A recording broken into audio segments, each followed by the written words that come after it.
and more people travelled on the Fat Controller's railway. More and more ships came to the harbours. Everyone had to work very hard indeed. The trucks complained bitterly, but then trucks always do, and no one takes much notice. The coaches complained too. No sooner had they arrived with one train than they had to go out again with fresh passengers as another.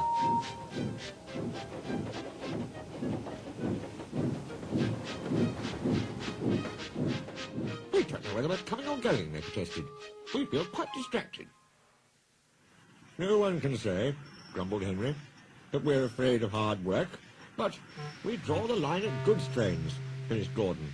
Dirty trucks, dirty sidings, ugh, put in James. What are you boiler-aching about? Asked Duck. I remember on the Great Western, that tin pot railway. Tin pot indeed. Let me tell you. Silence, ordered a well-known voice. Let me tell you that an engine for goods work will arrive from Scotland tomorrow. The news was received with acclamation. The Fat Controller stared. Did you say 2 engines, Inspector? Yes, sir. Then send the other back at once. Certainly, sir. But which? The Fat Controller stared again. Engines have numbers, Inspector, he explained patiently. We bought number 57646. Send the other one back. Quite so, sir. But there is a difficulty. What do you mean? The 2 engines are exactly alike, sir, and have no numbers. They say they lost them on the way. The Fat Controller seized his hat. We'll soon settle that nonsense, he said grimly. The 2 engines greeted him cheerfully. I hear you've lost your numbers, he said. How did that happen? The mourner slyly slip it off, sir.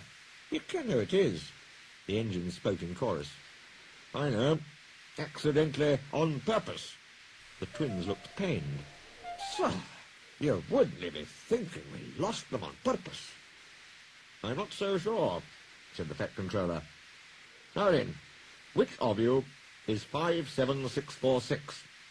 Oh, that's, is just what we canna mind. The Fat Controller looked at their solemn faces. He turned away. He seemed to have difficulty with his own. He swung round again.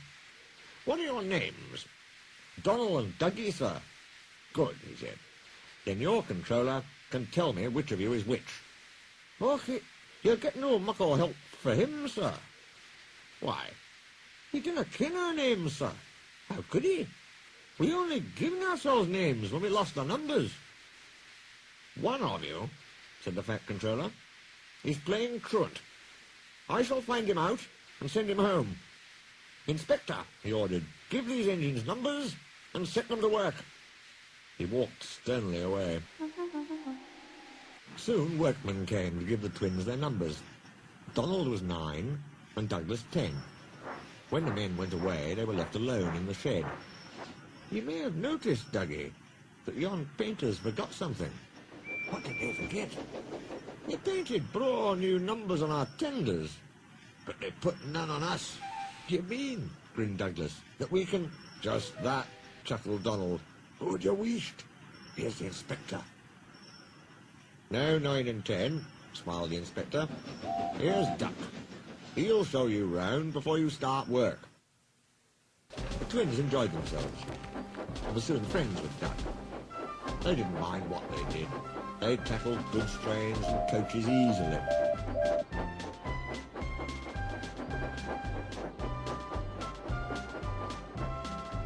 For once the twins had shunted them, trucks knew better than to try any tricks. We like it fine here, said Donald. That's good, smiled Duck. But take my tip. Watch out for Gordon, Henry and James. They're sure to try some nonsense. Get a fash yourself, chuckled Douglas. We'll soon settle them. Donald and Douglas had deep-toned whistles. They sound like buses, said Gordon. Or ships, sniggered Henry. Tugboat Annie, laughed Gordon. Ha, ha, ha. Donald and Douglas cruised quietly up, one on each side. "You wouldn't be making fun of us, would you now?" asked Donald. Gordon and Henry jumped. They glanced nervously from side to side. "No," said Gordon. No, certainly not," said Henry. "That's fine," said Douglas. "You just mind the both of you, and keep it that way." That was the way Gordon and Henry kept it.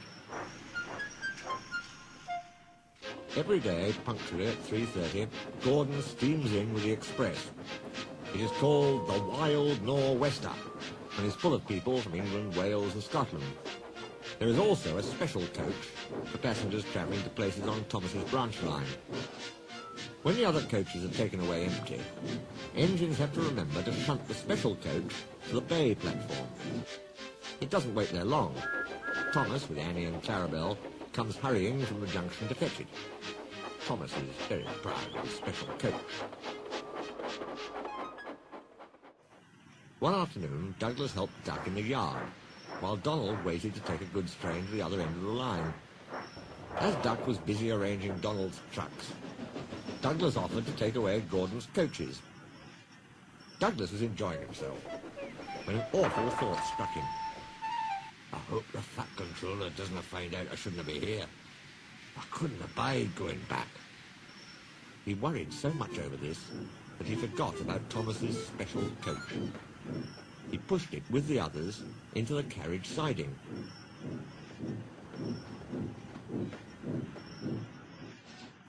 Then ambled along to join Donald at the water column. As he went, Thomas scampered by, whistling cheerfully. Soon Thomas came fussing. "Where's my coach?" "Coach?" asked Donald. "What coach?" "My special coach that Gordon brings for me. It's gone. I must find it." He bustled away. "Lost sakes," said Douglas. "I more'n have stowed the special coach with the others." "You see that?" exclaimed Donald's driver. A mob of angry passengers erupted from the siding. "They're complaining to the Fat Controller. He'll be coming here next." "Now listen," said Douglas's driver. "We'll change tenders. Then I'll wire with ye, Donald, and take yon goods. Dinna fash about us. Quick now, do as I say." The Fat Controller and 3 passengers walked towards them. But Donald, with Douglas's tender, number 10, was out and away with the goods before they came near. Douglas and his driver waited with innocent expressions.